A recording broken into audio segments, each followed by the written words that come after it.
ummata kiyya kunoo hiriira nagaa warra Filistiinfaaf dhaabachaa jirran namni cufaa dhufanii alaabaa ofii qabatanii akka deeggara warra namni lafti isaanii gabrummaa keessa jiraatan namni mirga ofii isaaniif yeroo dubbatan namni isaan ajjeesuudha argatanii namni mirga ofii dhabanii madaa keenya akka Oromooti nu garsiisa. Martin Luther King Kenya justice. This is the Oromo flag. Oromo. O-R-O-M-O. Good. Namni nu haa gaafatan. Nulle akkuma warra Filistiinii dachii isaaniif akka tattaafataa jira nulle tattaafachaa jirra Oromoon. Filistiinii qofaa miti warra Aborigine warra jechuun warra nama durii Austraaliyaatii fi warra biyya Canada keessatti warra Inuit kan jedhamu isaanillee mirga isaanii falmachuudhaaf yeroo dubbatan yeroo dhaabatan mootumni isaa amma sila haga ammaatitti ajjeefamaa jiranii ummata keenya siyaasa dura osoo hin ta'in duraan dursee namummaa keenya dagatuu hin qabnu. Namni kan nyaata qabaatu, kan mana qabaatu, kan qarshii qabaatu, kan fayyaaf nageenyi qabaatu nama biraatiif yoo kadhaabachuu dadhabdan mee bu'aan isin harkaa qabdan maal innidha? Kanaan isin gaafadha yaa ummata kiyya. Namummaa keessan alaabaan kun namummaa keenya eenyummaa keenya agarsiisuudhaaf malee wanni biraatii miti. Kanaaf wanni aan jechuu qabu dhaamsa kiyya kan hin qabu.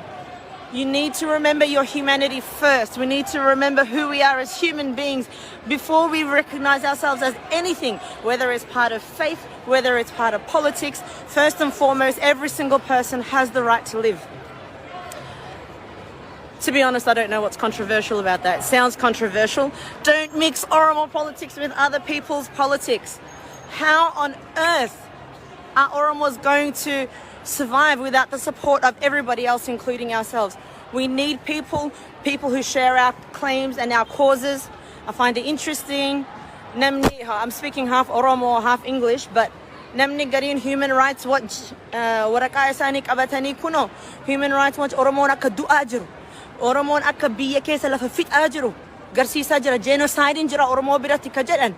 Human Rights Watch ka'anii warra Filistiinii yeroo dubbatan warra Filistiin waanuma South Africa keessa deemaa jiru Filistiinuma keessa illee ta'aa jira yeroo dubbatan akkamitti fudhachuu dadhabne.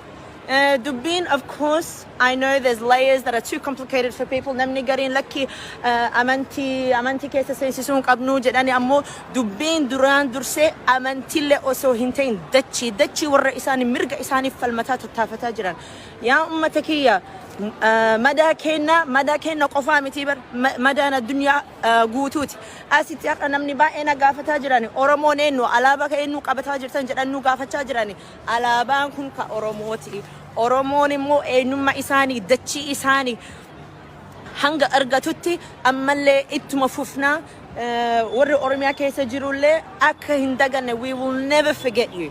And while we're sitting here in our privilege, that's what we are hearing. Privilege. We are privileged in Australia. We are privileged in the Western world. And if we're not standing up for justice everywhere, then what right do we have just to ask for justice for Oromo people?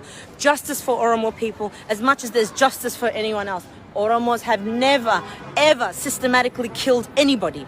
Oromos have never, ever killed children.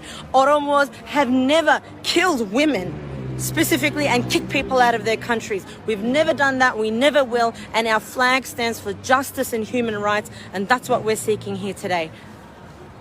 My love to everyone. We have difference of opinions on all sorts of things, and I'm happy for people to be entitled to their own. However, what I will not stand for is injustice. I don't need to convince you. I don't need to convince anybody. What I need to know is what I'm doing with my privilege. So let me ask you with yours. What are you doing with the privilege that you have? You stand for Oromia. I'm proud of you. That doesn't necessarily make it mutually exclusive. Standing for Oromos does not mean not standing for others. I love you. I love my people. I love justice wherever it is. And I will speak for justice, even if it happens to be against myself. It's been so long since I'm on Facebook. I don't even know how to turn off the live.